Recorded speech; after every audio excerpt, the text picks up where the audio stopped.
Terrifying. Oh.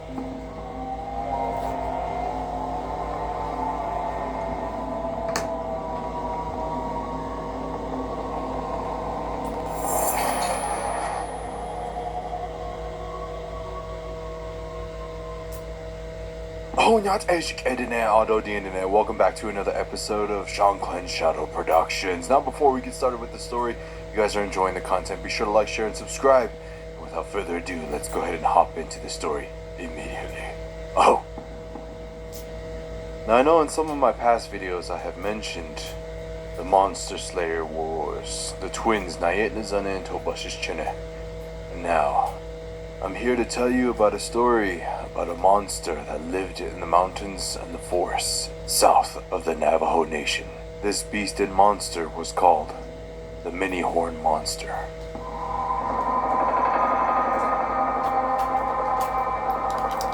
How the Mini-Horn Monster came to be is a story that is very off-putting, is very unsettling and very taboo. And it ties in and deals with how you treat your jish, your sacred items that you have inside of your home, inside of that you carry with you whenever you need protection. Now, the story goes that the Mini-Horn Monster was birthed when his mother used a deer antler very inappropriately. And I'll go ahead and leave it like that. Now, she was, in a sense, cursed because of how she desecrated the holy uses of a deer antler, antelope antler, in such a way that she gave birth to a monster.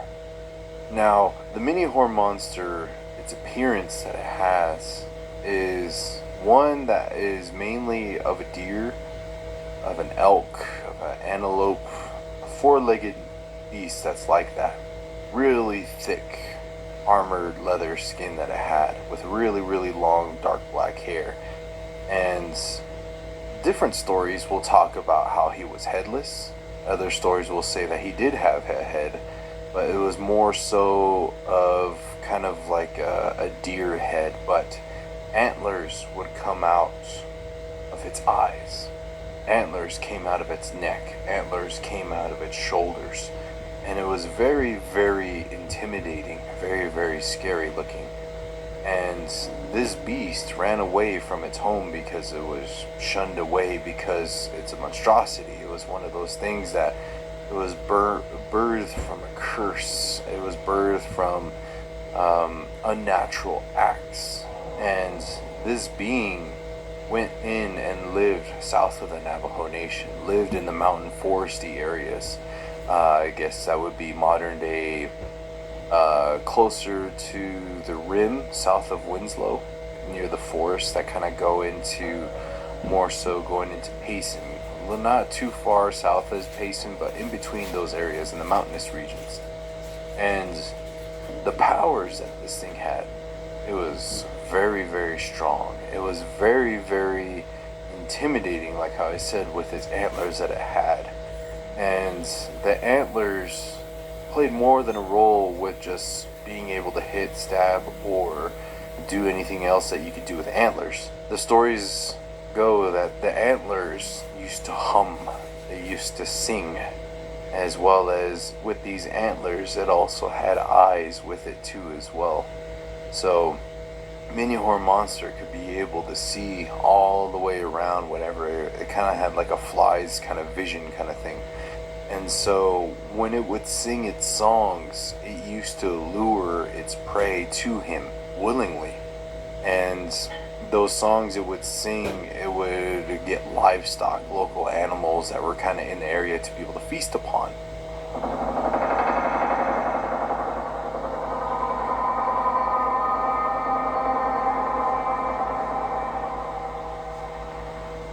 But till one day, the Mini-Horn Monster did not just want to eat livestock. It did not want to eat local other deer, coyotes, sheep, bears, anything like that.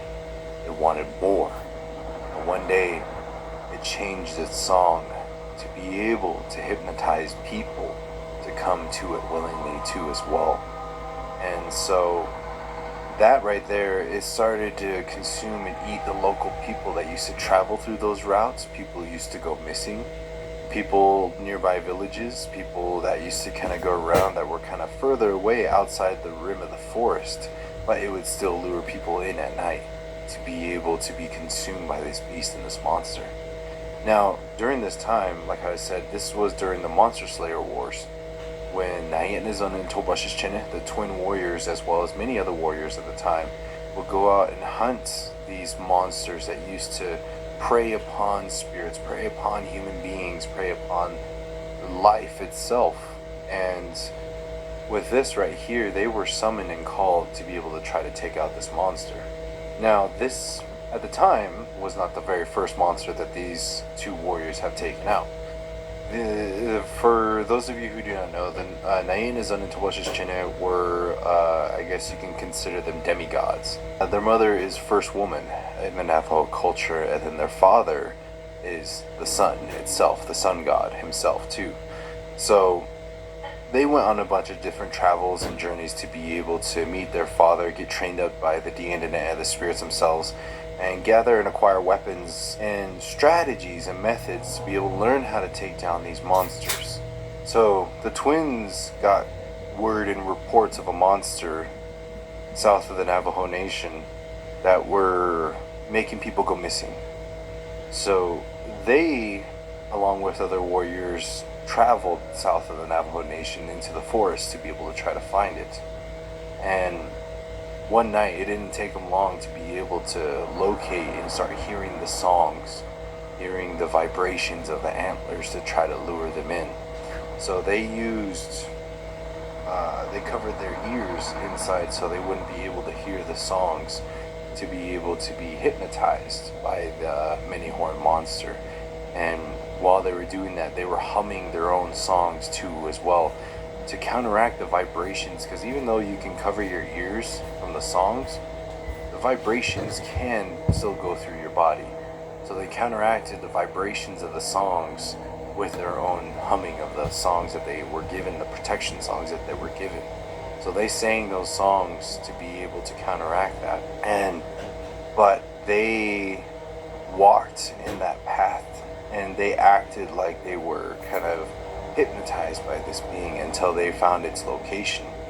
From there, that's when they sprung out of the pretend hypnosis, and then they began the fight against the many-horned monster.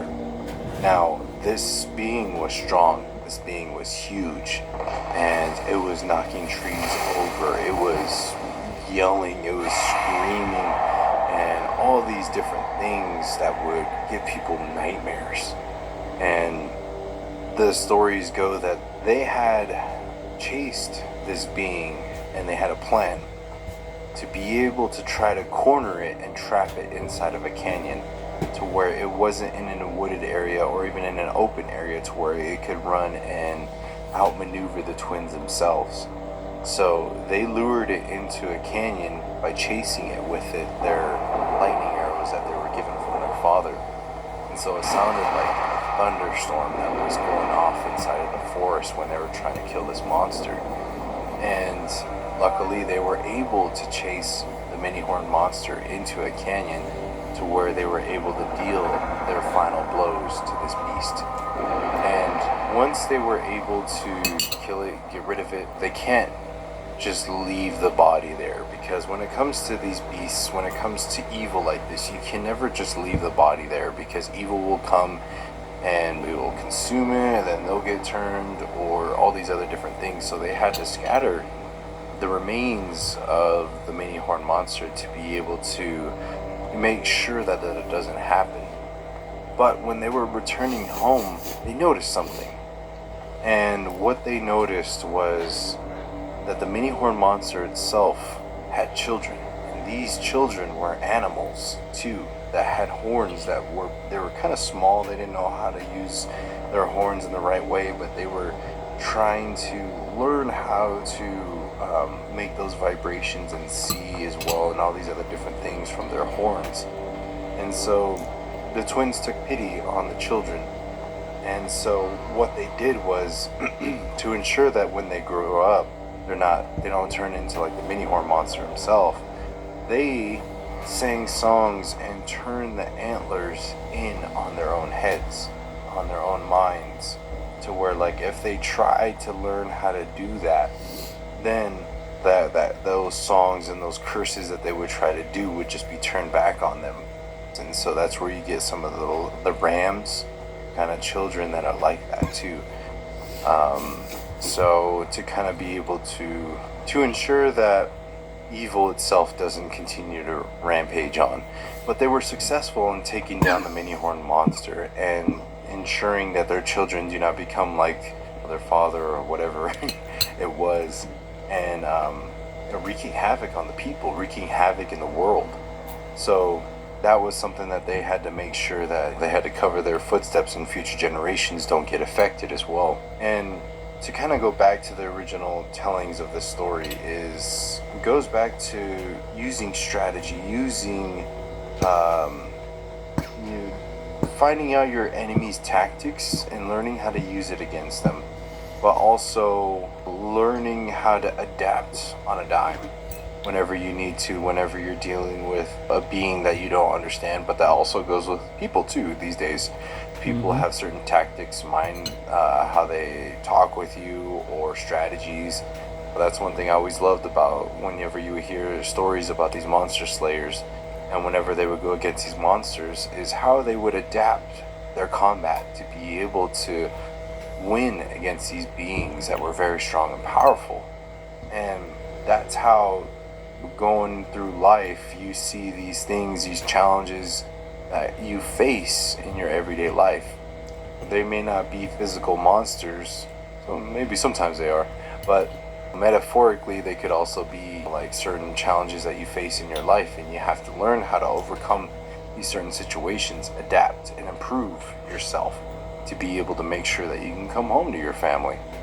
And also going back to not misusing your jish, not misusing these sacred items that you are given or you earn in your life, to make sure that Dean and the spirits see everything. And if you misuse them, even the jish themselves have a spirit too, bad things will happen to you. You always have to kind of make sure these sacred items are taken care of with the utmost respect. And there's lots of different stories that come with each individual jish or sacred items that you use, but with how the many horn monster was birthed, yeah, you don't do that. But this is the ultimate consequence of what could happen.